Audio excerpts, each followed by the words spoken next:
नमस्कार मित्रांनो, आज आपल्या राईडचा 5वा दिवस. आज आहे तारीख 11 मे शनिवार आणि आज आपण पोहोचलो आहे येरमाळ्यावरून तुळजापूरला.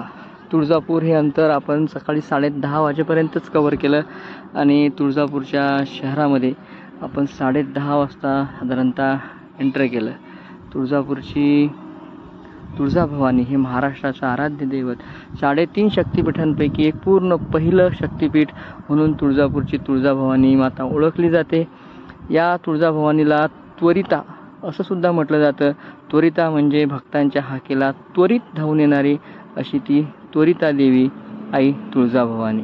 तुळजाभवानी मंदिरामध्ये एंट्री करताना पहिलं लागतं राजे शहाजी प्रवेशद्वार. राजे शहाजी हे छत्रपती शिवाजी महाराजांचे वडील, यांच्या नावावरून या प्रवेशद्वाराला राजे शहाजी प्रवेशद्वार हे नाव दिलेलं आहे. या प्रवेशद्वारातून आपण आत एंट्री करतो. दगडी बांधकाम असलेलं हे अत्यंत भव्य आणि भक्कम असं प्रवेशद्वार आहे. या प्रवेशद्वाराच्या आतच नगारखाना आहे आणि नगारखान्यामध्ये खूप मोठमोठे ढोल ठेवलेले आहेत. त्या ढोलाचा आवाज एवढा जोराचा असतो की आपण अचानक आवाज ऐकून दचकतो. त्याला नगारासुद्धा म्हटलं जातं. तर आपण इथं या मंदिराच्या प्रवेशद्वारातून, राजे शहाजी प्रवेशद्वारातून आत प्रवेश केला होता. आत गेल्यानंतर आपल्याला अनेक छोटी छोटी मंदिरं भेटतात. आतमध्ये मंदिर थोडं उताराकडे जातं. आतमध्ये पायऱ्या उतरत मंदिराकडे जावं लागतं. आतमध्ये गेल्यानंतर स्नानाची सुद्धा व्यवस्था आहे, परंतु स्नान व्यवस्था ही दुपारी 1 वाजता सुरू होणार होती आणि तोपर्यंत आपल्याला थांबणं शक्य नव्हतं. हे आहे कल्लोळ तीर्थ. कल्लोळ तीर्थ म्हणजे या ठिकाणी आई तुळजाभवानीची स्थापना झाल्यानंतर अनेक तीर्थावरून पाणी या ठिकाणी आलं आणि त्या सर्व तीर्थांचा एकच कल्लोळ झाला, म्हणून या तीर्थाला कल्लोळ तीर्थ असं नाव दिलेलं आहे. कल्लोळ तीर्थाच्या समोरच आहे गोमुख तीर्थ. गोमुख तीर्थाचं सुद्धा भाविक आस्थेनं दर्शन घेतात. गोमुख तीर्थ आणि कल्लोळ तीर्थ झाल्यानंतर, गोमुख तीर्थ आणि कल्लोळ तीर्थानंतर आपण पायऱ्या उतरून खाली जातो मुख्य मंदिराकडं. मुख्य मंदिराकडे जाताना आजूबाजूला बरीच मंदिरं आहेत. अत्यंत भव्य आणि दगडी बांधकाम असलेलं हे मंदिर आहे. हा आहे सिद्धिविनायक, उजव्या सोंडेचा गणपती असं सुद्धा या गणपतीला ओळखलं जातं. आणि या गणपतीच्या एक्झॅक्ट उजव्या बाजूला जय भवानी लिहिलेलं आहे निंबाळकर प्रवेशद्वार. निंबाळकर प्रवेशद्वारातून आपण आत गेल्यानंतर मुख्य मंदिरामध्ये आपण प्रवेश करतो. या ठिकाणी सुद्धा नगारखाना आहे. तर हे आपण बघू शकता मुख्य मंदिर. आणि या मंदिराच्या परिसरामध्ये, आई तुळजाभवानी मंदिराच्या परिसरामध्ये अनेक छोटी छोटी मंदिरं आहेत. आतमध्ये भक्तांच्या जे नवस असतात ते नवस पूर्ण करण्यासाठी असंख्य भटजी किंवा ज्याला आपण पंडे म्हणू ते हजर असतात. आपला कुठलाही धार्मिक विधी करायचा असेल तर ते हजरच असतात. प्रत्येकाला ते विचारत असतात की ही सेवा देऊ का, ती सेवा देऊ का. त्याचा जर खरं तर आपल्याला थोडासा चिडचिडापणा होतो, कारण आपण जात असतो देवाचं फक्त दर्शन घेण्यासाठी, आई तुळजाभवानीचा आशीर्वाद घेण्यासाठी.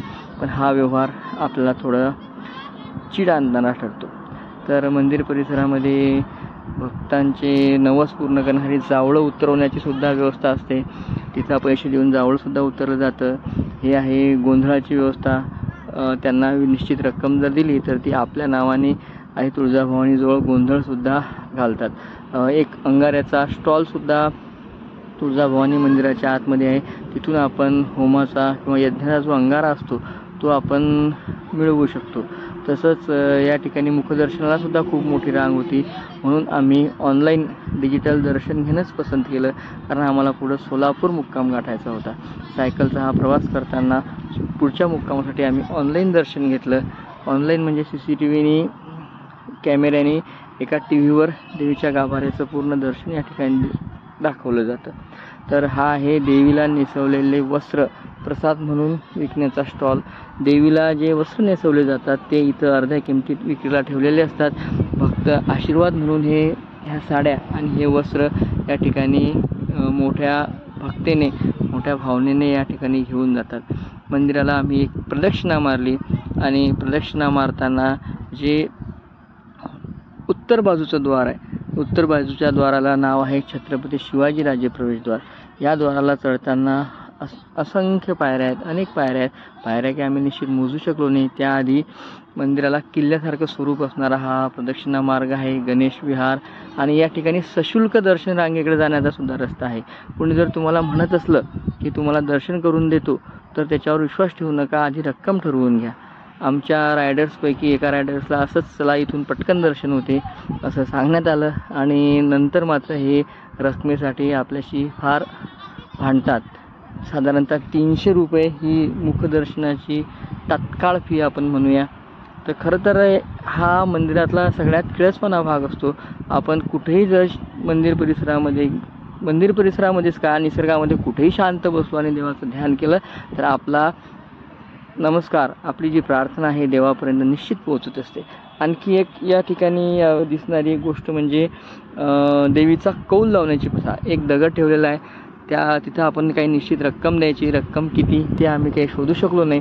आणि त्या दगडाला दोन्ही बाजूने हात ठेवायचे. उजवा आला तर होकार आणि डावा आला तर नकार.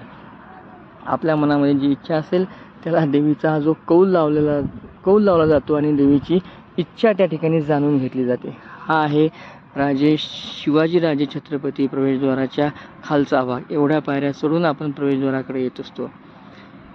तुळजापूरला आल्यानंतर ज्या सुवासिनी असतात त्यांची सर्वात आवडती गोष्ट म्हणजे बांगड्यांचे असंख्य स्टॉल या ठिकाणी लावलेले असतात आणि त्या बांगड्या मोठ्या भक्तिभावाने खरेदी करतात.